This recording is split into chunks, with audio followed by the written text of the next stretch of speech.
J'ai enterré le corps de mon frère dans le jardin familial sous la pluie battante de Normandie, ses yeux encore grands ouverts me suppliant d'un silence éternel. Ma sœur, celle que j'aimais plus que la vie, m'a juré que c'était pour nous sauver tous, mais le lendemain, elle a vendu notre secret au notaire pour une part du domaine. Et moi, innocent de tout sauf de ma loyauté aveugle, j'ai endossé le crime, dormant sur le sol froid de la cave pendant que la police fouillait la maison, leurs regards me transperçant comme des baïonnettes. La trahison de Claire n'était pas un accident. C'était une lame forgée dans les ombres de notre enfance à Rouen, où les tours gothiques de la cathédrale semblaient nous toiser de leurs gargouilles moqueuses. Elle avait toujours été la favorite, la fille prodigue aux cheveux d'or et au sourire qui désarmait les pères et les prêtres. Moi, Étienne, l'aîné maladroit, le fils qui réparait les toits en ardoise fissurée pendant qu'elle dansait au bal de la mairie. Notre frère, Lucien, était le poison entre nous, un joueur invétéré qui avait hypothéqué le domaine familial pour rembourser ses dettes à Deauville. Un soir d'hiver 2018, il avait franchi la ligne, un cambriolage raté chez un voisin influent, un coup de feu accidentel qui avait laissé un corps sans vie dans le salon lambrissé. « Étienne, protège-moi » avait murmuré Claire en me tendant l'arme encore chaude, ses larmes salées coulant sur mes mains tremblantes. J'avais obéi, comme toujours, creusant la tombe sous les chênes centenaires, le sol argileux s'accrochant à mes ongles comme un serment maudit. Mais Claire. Ah, Claire. Au lieu de gratitude, elle avait ourdi son plan. Le lendemain, alors que je frottais le sang imaginaire de mes paumes dans la salle de bain au carreau froid, elle avait glissé un mot au notaire Duval, cet homme au cigare perpétuel et aux yeux de renard. « Mon frère est coupable », avait-elle susurré, en échange d'une clause secrète dans l'acte de succession. Le domaine entier pour elle, moi relégué à néant. Duval, complice silencieux, avait falsifié les papiers, accusant Lucien d'avoir fui avec l'argent et moi d'avoir couvert le meurtre. La police était arrivée comme une tempête normande, leurs bottes claquant sur le parquet ciré. « Dormez par terre, monsieur Lefebvre », m'avait lancé l'inspecteur Moreau avec un rictus, en me jetant dans la cave comme un chien galeux. Les menottes mordaient ma peau, et Claire, de l'autre côté de la grille, feignait les sanglots, son foulard de soie noué comme un nœud coulant. Les mois suivants furent un purgatoire de béton et de regrets. La prison de Rouen, avec ses murs suintants d'humidité et ses codétenus qui murmuraient des prières à Sainte-Thérèse, devint mon univers. Je dormais sur une paillasse infestée, rêvant des vignes du domaine qui pourrissaient sans soin, des roses de maman fanées par l'abandon. Claire, libre et triomphante, avait transformé la maison en salon mondain. Des fêtes où le champagne pétillait comme du sang effervescent, des amants aux accents parisiens riant aux éclats dans les chambres où j'avais grandi. J'apprenais tout par les lettres anonymes d'un vieux jardinier fidèle, Marcel, qui glissait des coupures de presse sous les barreaux. Elle vend les terres, patron, aux promoteurs belges. Et elle rit de vous, en disant que vous méritez le sol pour l'éternité. La rage grandissait en moi comme une marée montante sur la Seine, lente mais inexorable. Dans la bibliothèque de la prison, un réduit aux étagères branlantes remplies de Balzac et de Dumas. Je dévorais les traités sur le droit immobilier, les failles des successions françaises. Le Code civil, avec ses articles alambiqués sur l'usufruit et les legs, devint mon arme. J'écrivais nuit après nuit, sous la lueur jaunâtre d'une ampoule, des requêtes pour un avocat pro bono, Maître Leclerc, un ancien communiste aux lunettes fendillées, qui accepta mon cas par pitié ou par curiosité. « Votre sœur est une vipère, Lefebvre », me dit-il lors de notre première visite, ses doigts tambourinant sur le dossier comme un requiem. Mais le notaire Duval, lui, c'est un serpent. J'ai flairé la fraude. Libéré après 18 mois sur un vice de procédure, Duval avait oublié de notifier un héritier lointain. Je sortis dans la brume rouennaise, un fantôme aux os saillants et au cœur forgé dans l'acier. Claire habitait toujours le domaine, agrandi par ses rapines, avec son nouveau mari, un banquier parisien nommé Thierry, dont les costumes sur mesure masquaient une cupidité vulgaire. Il m'avait interdit l'entrée, barricadant les grilles avec des chaînes neuves. « Dormez par terre, Étienne », avait ri Claire par-dessus le portail, son verre de Chablis à la main, tandis que Thierry pouffait comme un écolier. Ce fut le déclic, le premier claquement de fouet dans ma vengeance. Je louai une chambre sordide au village, chez une veuve acariâtre qui sentait le chou aigre. Mais je n'étais plus l'homme brisé. J'étais un calculateur, un Victor Hugo des ombres, tissant ma toile. D'abord, je contactai les promoteurs belges que Claire avait si fièrement attirés. Avec les preuves accumulées par Leclerc, des relevés bancaires falsifiés, des témoignages de Marcel sur les nuits où elle avait brûlé des documents dans la cheminée, je les convainquis de rompre le contrat. Fraude successorale, murmurai-je au téléphone, ma voix un filet de venin. Ils se retirèrent, laissant Claire avec une amende salée et un trou béant dans ses finances. Puis vint le cœur de mon plan, l'argent. Pendant ma détention, j'avais correspondu avec un cousin éloigné en Amérique, un self-made man dans l'immobilier à Lyon. Il m'avança un prêt modeste, contre une part future. J'achetai la maison d'à côté, celle du vieux curé décédé, un manoir délabré mais stratégique, jouxtant le domaine par une haie de Troène séculaire. Les travaux commencèrent, des échafaudages qui grimpaient comme des échelles de Jacob, des camions grondant jour et nuit. Claire les voyait de sa fenêtre, ses rideaux tremblants de rage. Mais ce n'était que le prélude. J'embauchai des artisans parisiens, des stars de la rénovation haussmannienne, pour transformer ce taudis en palais moderne. Sol en marbre de Carrare, baies vitrées donnant sur ses jardins, une piscine chauffée qui scintillait comme un lac infernal. Et surtout, une tour d'observation, haute et phallique, dominant son toit de tuiles roses. De là-haut, je pouvais voir tout, ses disputes avec Thierry, hurlées sous la lune, ces soirées où les invités trébuchaient ivres sur les pelouses. Et, un soir d'automne, son aveu larmoyant à une amie, enregistré par un micro-directionnel que j'avais installé dans la haie. Étienne a tout pris pour moi. Non, c'était Lucien qui a tiré, mais j'ai dû. Oh, Dieu, le sang. Cette cassette devint ma monnaie d'échange. Je l'envoyai à Duval, anonymement, avec une note « Reconnaissez la fraude » ou le procureur l'aura. Le notaire plia, restituant ma part légitime du domaine, un tiers, assez pour acheter les dettes de Claire et plus. Elle vint me supplier un soir de tempête, trempée jusqu'aux os, cognant à ma porte neuve. « Frère, pardonne-toi. Nous pouvons partager. » Thierry, en retrait, suait dans son imperméable. Je les fis entrer, leur offrant du cognac dans des verres en cristal, assis sur mon trône de velours. « Dormez par terre, » dis-je calmement, désignant le tapis persan. Ils obéirent, à genoux, tandis que je racontais l'histoire, non pas pour absoudre, mais pour savourer. Pourtant, la vengeance n'est jamais propre. Claire se releva, ses yeux verts flamboyants comme ceux de notre mère. « Tu es pire que Lucien, » cracha-t-elle. Et en un éclair, elle sortit un couteau de cuisine, celui même avec lequel j'avais découpé le rôti familial des années passées. Thierry bondit, mais trop tard. La lame trancha l'air, visant mon cœur. J'esquivai, la saisissant par le poignet, et dans la lutte, elle glissa, sa tête heurtant le marbre avec un craquement sourd.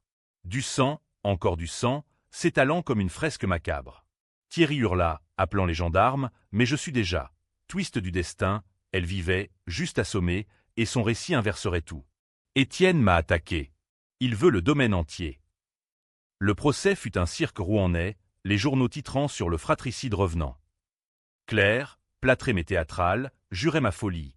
Thierry, le mari trompé, vendait son âme pour l'héritage. Duval, terrifié, témoignait en ma faveur, mais le doute planait. Avais-je poussé? Avais-je ourdi? Les jurés, ces bourgeois normands aux cravates serrées, se divisèrent, certains voyant en moi un martyr trahi, d'autres un monstre assoiffé. Acquitté par un cheveu, je sortis libre, mais marqué. Aujourd'hui, le domaine est mien, la maison d'à côté un bastion inviolable. Claire vit à Paris, dans un appartement exigu, dormant sur un matelas fin, écrivant des lettres que je brûle sans lire. Ils ont vu ma victoire, oui, mais à quel prix? La tour d'observation, solitaire sous les étoiles, me murmure que la vraie trahison fut la mienne, celle de croire à la famille. Et toi, lecteur, qui juges-tu? Le frère protecteur ou l'assassin calculateur? Le rideau tombe, mais les applaudissements sont amers. Je me souviens encore de l'odeur de la terre humide ce soir-là, en 2018, quand la pluie normande fouettait les feuilles des chênes comme des lames de rasoir. Rouen, ma ville natale, s'étalait en contrebas, ses lumières tremblotantes dans la brume, un fantôme de cathédrale veillant sur nos péchés familiaux. Lucien gisait à mes pieds, son corps tordu dans la boue du jardin, le trou de la balle dans sa tempe béant comme une accusation muette. « Fais-le disparaître, Étienne » avait supplié Claire, sa voix un fil de soie déchirée, ses mains si délicates qui brodaient des mouchoirs pour les balles, serrant mon bras jusqu'à l'ecchymose. J'avais obéi, bien sûr. Toujours obéi. Creuser cette tombe fut mon premier enterrement, non pas de chair, mais d'âme. Notre enfance au domaine Lefebvre était un tableau de Bretagne sombre, peint par un Corot en crise. Des étés où les vaches meuglaient dans les prés salés, des hivers où le vent hurlait depuis la Manche comme un deuil inachevé. Père, un notaire raté aux moustaches jaunies par le tabac, avait légué le domaine en 2005, un labyrinthe de pièces au plafond bas et de caves où le vin égraissait en tonneaux oubliés. Mère, pieuse jusqu'à l'asphyxie, récitait son rosaire en fixant les portraits ancestraux, murmurant que les Lefebvre portaient la malédiction des Huguenots, une dette de 100 non payés depuis la Saint-Barthélemy. Lucien, le cadet turbulent, avait hérité de l'insouciance, des dettes de jeu à Deauville, des maîtresses aux lèvres carmin qui volaient nos argenteries. Claire, la Benjamine, était la lumière, ou du moins, c'est ce que je croyais. Ses rires cascadaient comme le guêpe de peau, attirant les abeilles et les hommes. Ce soir fatidique, Lucien avait craqué. Endetté jusqu'au cou auprès d'un usurier marseillais, il avait ciblé la villa du voisin, le comte de Vire, un veuf collectionneur d'armes anciennes. Le cambriolage tourna au carnage. Un coup de feu malencontreux, le comte effondré dans son fauteuil Voltaire, son sang tachant les tapisseries au buisson. Lucien, paniqué, s'était enfui chez nous, l'arme fumante à la main. « Claire, aide-moi » avait-il gémi, mais elle, avait vu l'opportunité. « Tire, Étienne. Tire pour nous libérer » avait-elle murmuré, glissant le revolver dans ma paume moite. Le recul fut un tonnerre intime, et Lucien s'effondra, ses yeux verts hérités de mer, me fixant d'un reproche éternel. Nous l'enterrâmes ensemble, Claire et moi, sous les racines noueuses, jurant sur la Bible familiale un pacte de sang. Mais au lever du jour, alors que je lavais la pelle dans l'évier de la cuisine, un bruit de pneus crissa sur le gravier. Duval, le notaire, entra sans frapper, son chapeau melon sous le bras, l'air d'un corbeau repu. « Mademoiselle Lefebvre m'a appelé », dit-il, ses petits yeux porcins luisants. Claire, pâle mais composée, lui tendit une enveloppe scellée. Dedans, une confession falsifiée, signée de ma main tremblante, forgée par elle dans la nuit, m'accusant du meurtre de Lucien, fuyant après le crime. En échange, Duval modifia l'acte de succession, le domaine pour Claire seule, moi spolié, accusé. « C'est pour le bien de la famille », susurra-t-elle plus tard, seule avec moi dans le salon, son parfum de jasmin étouffant l'odeur de trahison. La police arriva à l'aube, sirène hurlant comme les banchers celtiques. L'inspecteur Moreau, un colosse au cigare mâchonné, me menotta sur le perron, sous le regard des villageois massés derrière leurs rideaux de dentelle. « Dormez par terre ce soir, Lefebvre », grognatait-il en me poussant dans la cave, où les toiles d'araignée se refermèrent sur moi comme un suaire. Claire, en larmes feintes, signa les papiers d'héritage pendant que les agents fouillaient les armoires. Marcel, le jardinier, me glissa un clin d'œil discret. Il savait, et jurait silence. Mais le mal était fait. J'étais le bouc émissaire, gisant sur le sol froid, tandis que ma sœur montait sur mon trône usurpé. Les jours devinrent une brume de interrogatoires et de nuits sans sommeil. À la gendarmerie, on me confronta à des photos granuleuses. Le comte mort, Lucien disparu. Claire témoigna avec une éloquence shakespearienne, ses sanglots ponctués de « mon frère a toujours été jaloux ». Duval corrobora, ses sceaux officiels comme des clous dans mon cercueil. Le juge, un vieillard aux lunettes en demi-lune, m'envoya en détention provisoire. Pour protéger la société de vos passions fratricides, déclara-t-il, martelant son maillet comme un glas. En cellule, le béton suintait, et les rêves me hantaient. Lucien se redressant de sa tombe, argile coulant de sa bouche, murmurant « Pourquoi, Étienne ?» Je maigris, mes muscles fondant comme neige au printemps, mais mon esprit s'aiguisait. Les livres devinrent mes alliés, le comte de Monte Cristo pour l'inspiration, le code civil pour l'arme. J'écrivis à Leclerc, l'avocat, décrivant les failles, l'absence de legs notarié pour l'héritier mineur que j'étais encore à la mort de père. « Tenez bon », répondit-il, sa plume acérée comme une guillotine. Dehors, Claire régnait. Les lettres de Marcel peignaient le tableau. Fête somptueuse, où le jazz swingait jusqu'à l'aube, Thierry, ce parvenu de banquier, courtisant les veuves riches. Le domaine, jadis sanctuaire, devenait bordel bourgeois. Et moi, dormant par terre sur une natte puante, jurais vengeance. Pas sanglante, non, plus raffinée. Française. Calculée comme un menu de 3 gros. La prison de Rouen est un monstre de pierre-ponce, ses couloirs résonnant d'échos comme les catacombes sous Paris, mais sans le romantisme des squelettes empilés. Ma cellule, numéro 247, mesurait 3 mètres sur 2, un cercueil vertical où l'air stagnait chargé d'urine et de désespoir. Le matelas, fin comme une hostie, me condamnait au sol dès que la dysenterie des codétenus me réveillait en sursaut. Dormez par terre, bourgeois, ricanaient les gardiens, ces cerbères au képi incliné, en versant mon dîner, une soupe claire où flottaient des carottes molles comme des regrets. Les premiers mois furent un effondrement. Je revivais la nuit fatale en boucle, le poids du revolver, le craquement de la branche sous mes bottes, le silence de Claire après l'enterrement, plus éloquent que n'importe quel cri. Pourquoi m'avait-elle trahi? Était-ce la jalousie d'une favorite éclipsée par mon rôle de protecteur? Ou un calcul froid, hérité de père, pour sécuriser l'héritage avant que les créanciers de Lucien ne rappliquent? Les nuits, je griffonnais sur des feuilles de papier pelure, envoyées à Leclerc. Détails sur Duval, ses rendez-vous nocturnes avec Claire au café de la place du Vieux Marché, ses transferts bancaires suspects vers des comptes suisses. Leclerc vint me voir en mars, son attaché-caisse usé claquant sur la table en formica. « Votre sœur est habile, Lefebvre. Elle a vendu 20 hectares aux Belges pour 1 million. Mais Duval a glissé, j'ai un témoin, une secrétaire qui a vu les faux. » Ses yeux, vifs derrière les verres rayés, brillait d'un feu révolutionnaire. Ancien de mai 1968, il haïssait les notables comme Duval. Ensemble, nous disséquâmes le code, article 815 sur les indivisions successorales, paragraphe 3 sur les nullités pour dol. On attaque sur la fraude notariée. Mais il faut de l'argent pour les experts. L'argent. Le mot sonnait comme une moquerie. Spolié, je n'avais que les maigres économies de mère, gelées par Claire. C'est alors qu'intervint Paul, mon cousin lyonnais, un requin de l'immobilier qui avait fui Rouen pour les lumières de la Rhône. Ces lettres, épaisses de parfums d'affaires, arrivaient comme des bouées. « Tiens bon, cousin. Je prête 50 000 € contre 10% des fruits futurs. » Fruits, le domaine, bien sûr. J'acceptai, signant d'une main fiévreuse. Paul connaissait les rouages. Contact chez les hypothécaires, flair pour les propriétés sous-évaluées.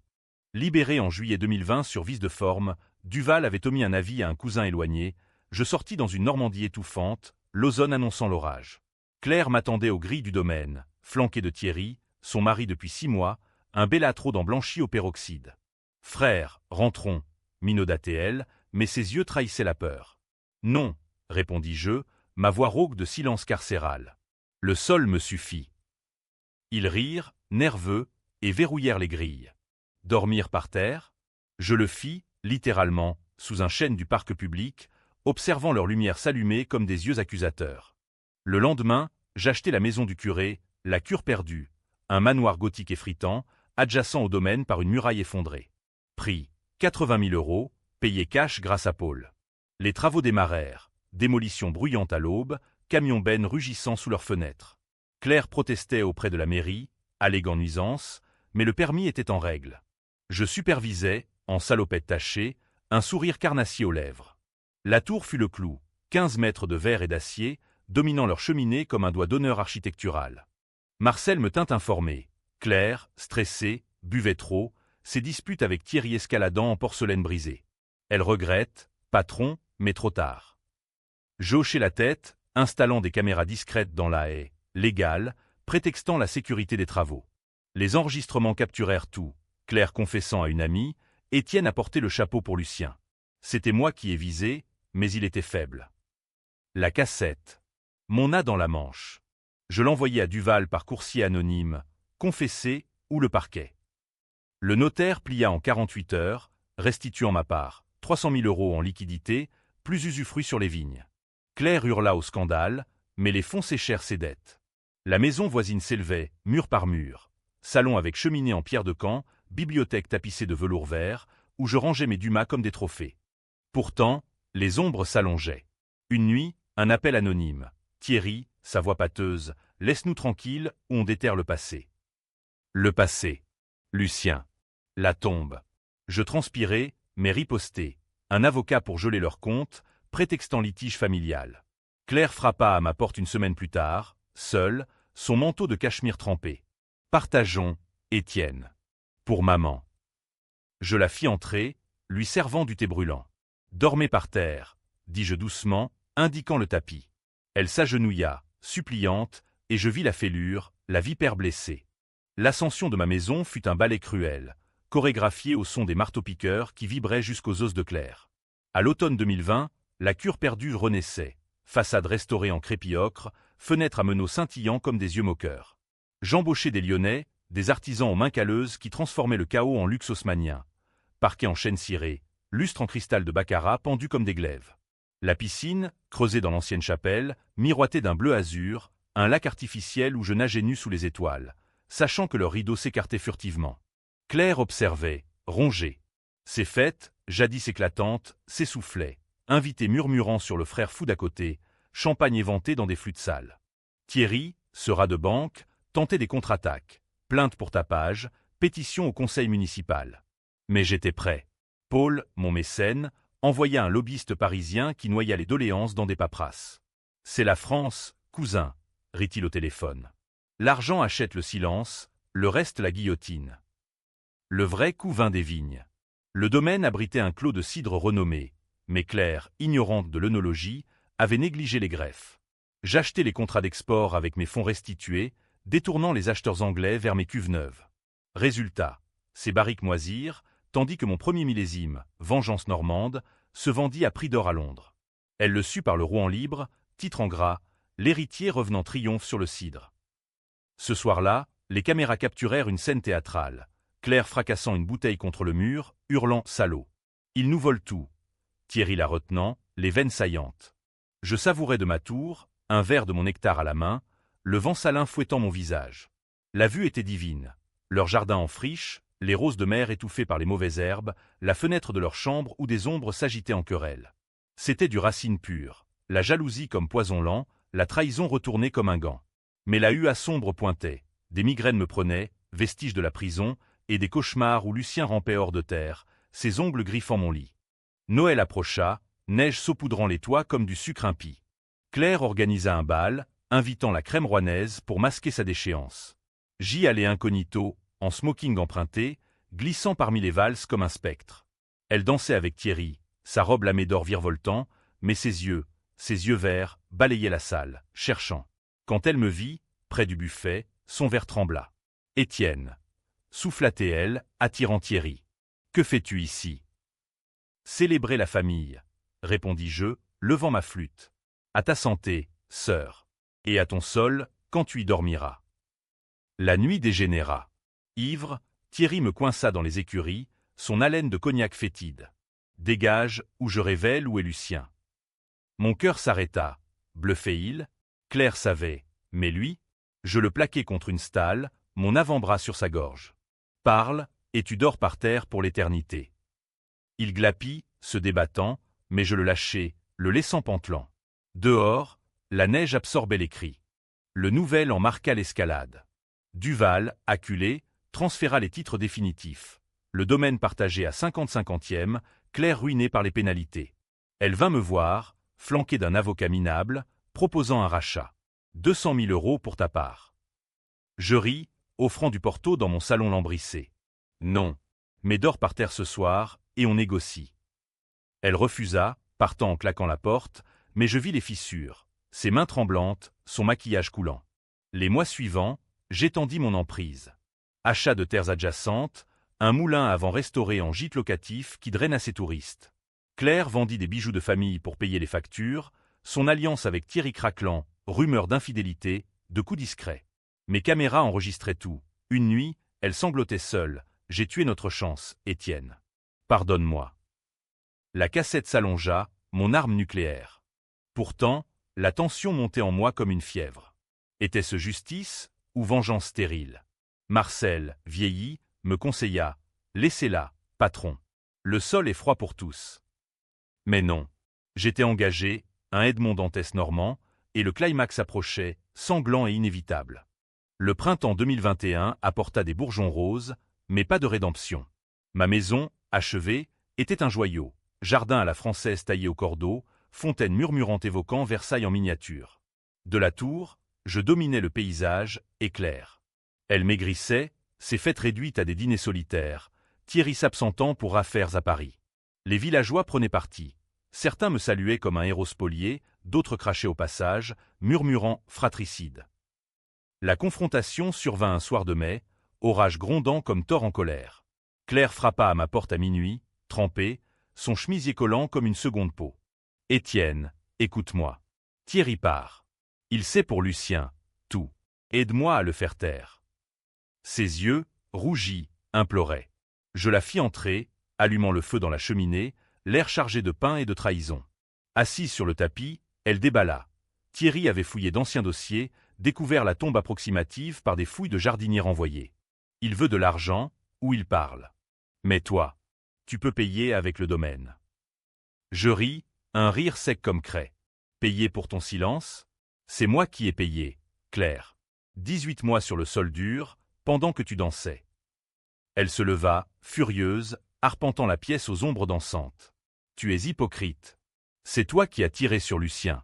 Pour moi, oui, mais tu l'as fait. Le mensonge me frappa. Non, c'était elle, le doigt sur la détente, moi portant l'arme. Mais le doute s'insinua, dans la panique, qui avait pressé. Thierry surgit alors, par la porte-fenêtre, revolver à la main.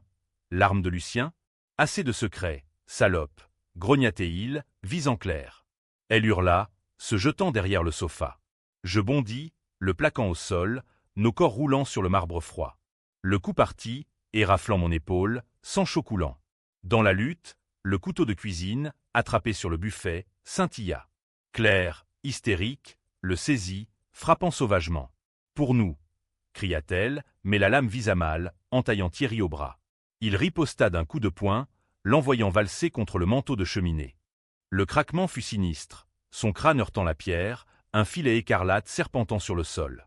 Thierry se releva, hagard, fuyant dans la nuit pluvieuse. Claire gisait immobile, poitrine se soulevant faiblement. J'appelai les secours, mon sang se mêlant au sien, le cœur battant la chamade. Les gendarmes arrivèrent, sirène perçant l'orage, Moreau en tête, son cigare éteint par l'humidité. « Encore vous, Lefebvre. Qu'est-ce que ce cirque ?»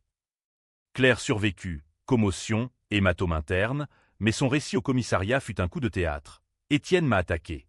Il voulait me tuer pour l'héritage, comme Lucien. Thierry corrobora, bandé et vindicatif. J'ai vu la lame dans sa main. Les preuves?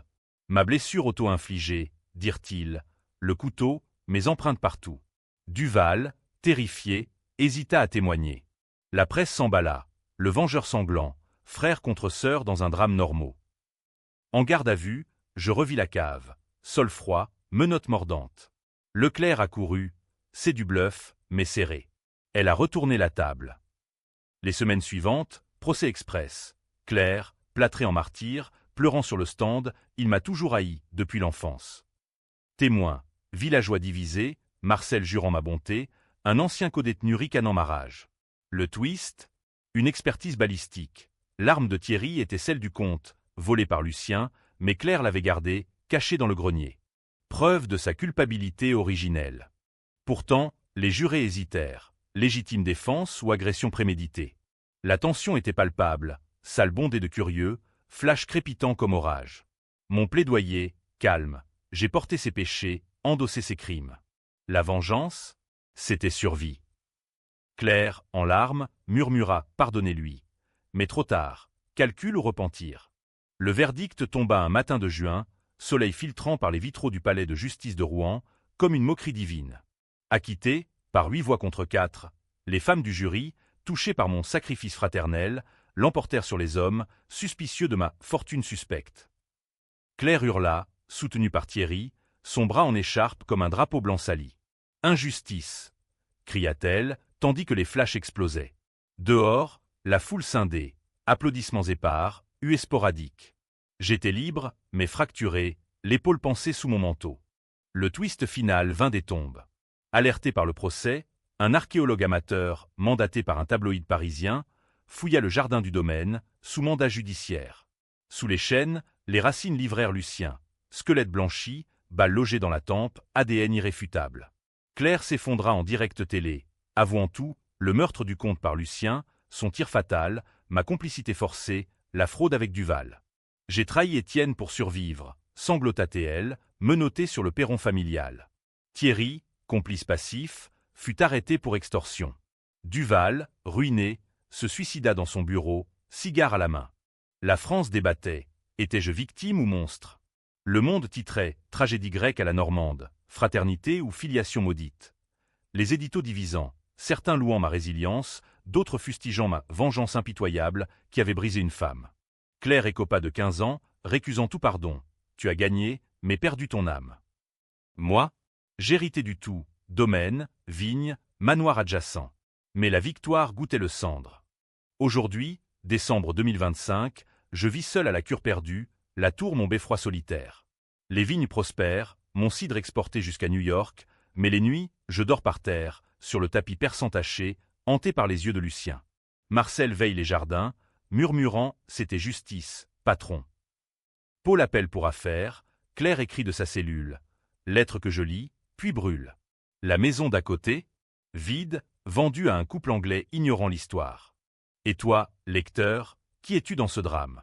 Le juge compatissant ou le procureur intransigeant? La revanche illumine, mes ombres l'âme. Ils ont vu ma victoire, oui.